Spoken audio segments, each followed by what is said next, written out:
안녕하세요. 주호일의 워럭입니다.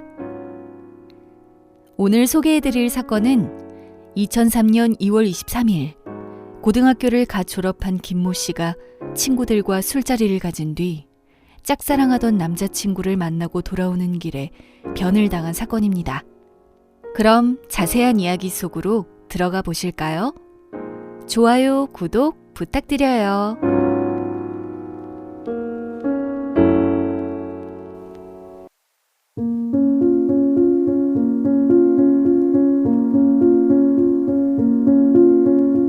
피해자 김모 씨는 집안이 가난했지만 간호사가 되겠다는 작은 꿈을 가지고 식당에서 아르바이트까지 하였습니다. 맹장이 터질 것 같은 위기에서도 자신의 할당량은 꿋꿋이 채우고 알바 동료도 챙겨줄 줄 아는 성실하고 착했던 사람이라고 당시 아르바이트 하던 식당 주인은 회고합니다. 가정사정상 대학 진학은 힘들었지만 어찌 간호학원은 진학할 수 있게 되었다는 점에 작은 기쁨을 느끼고 졸업 후 친구들과 뒤풀이를 했으나 그날 변을 당했습니다. 인제 군민들은 당시 이 사건을 두고 피해자의 배경이 여의치 않았기에 경제사정을 비관한 자살이란 의견도 있었지만 김모 씨의 이웃 사촌이나 김모 씨의 가장 가까운 지인들은 김모 씨가 가난했을지언정 실제로 자살할 성격은 아니었다고 회고합니다. 피해자는 학교 졸업 후 뒤풀이로 친구 집에서 술을 마시던 중 짝사랑하던 남자친구로부터 연락이 왔다고 합니다. 지인 한 명이 혹시 모르니 같이 가줄까 했지만 혼자서 다녀오겠다고 했습니다. 김모양이 남자친구를 만나 이런저런 이야기를 마친 뒤 다시 인제남 초등학교 인제체육관 방향으로 걸어간다는 연락을 마지막으로 통신이 두절되었습니다. 남자친구도 용의선상에 있었지만 김모 씨와 마지막으로 헤어진 뒤 들어갔다는 PC방 접속 기록 조사 결과 알리바이로 인정되었습니다. 부검을 분석한 프로파일러들의 의견은 떨어져 죽었다기에는 충격흔이 없었다고 하며 피해자 입 주변에는 뭔가 심하게 맞은 흔적이 있으며 양팔과 손등에 방어흔을 지적하고 있습니다. 방어흔이 있다는 건 그녀가 타살당했을 가능성에 무게를 실어줍니다.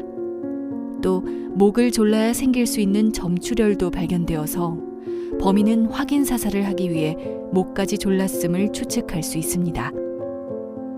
살인 동기는 불분명하나 성폭행일 가능성이 높은데요. 그런데 정액 반응이 양성으로 나타나진 않았습니다.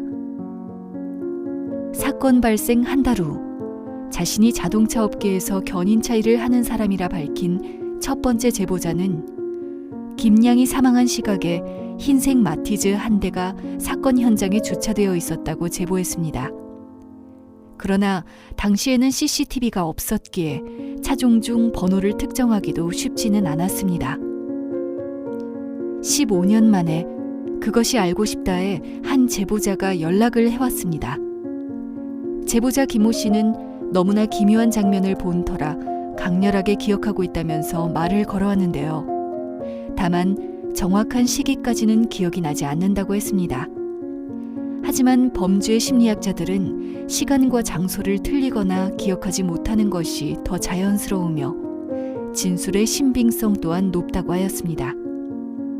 그는 과거 어느 날 속초에서 미시령을 타고 인제대교 근처를 운전하다가 한쪽 차선에 뜬금없이 견인차와 흰색의 소형 다마스 화물차가 주차되어 있고 그 근처에서 범인으로 추정되는 사람이 마네킹이라 생각하는 걸 집어던지는 장면을 보고 마네킹을 왜 저기다 버리지?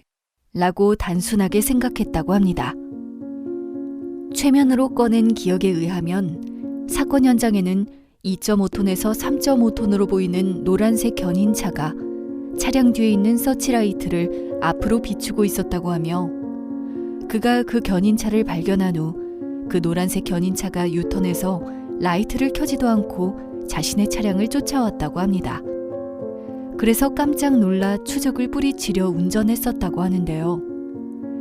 견인차 톤수는 2.5에서 3.5톤이었고 견인차 위 약간 뒤쪽에 서치라이트가 달려있다고 회고했습니다.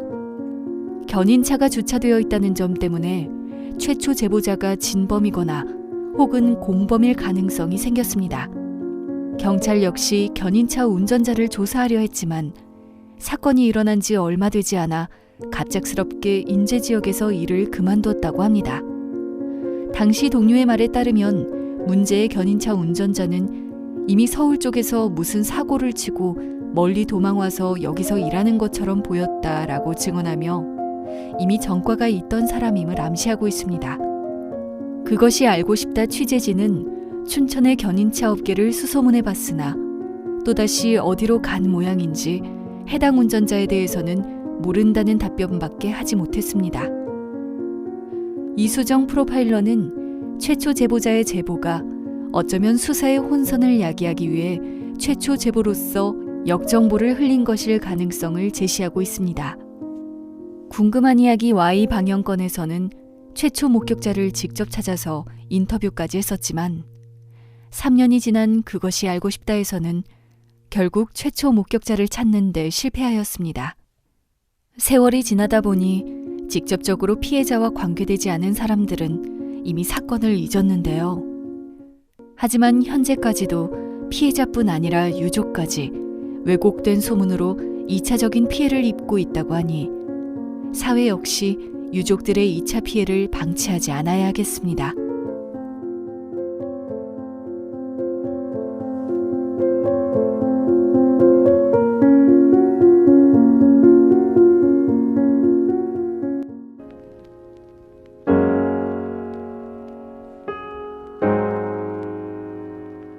오늘은 인제대교 추락 사망 사건에 대해 소개해드렸습니다. 앞으로도 다양한 미제 사건들을 소개해드릴게요. 주 5일의 워럭이었습니다. 좋아요, 구독 부탁드려요.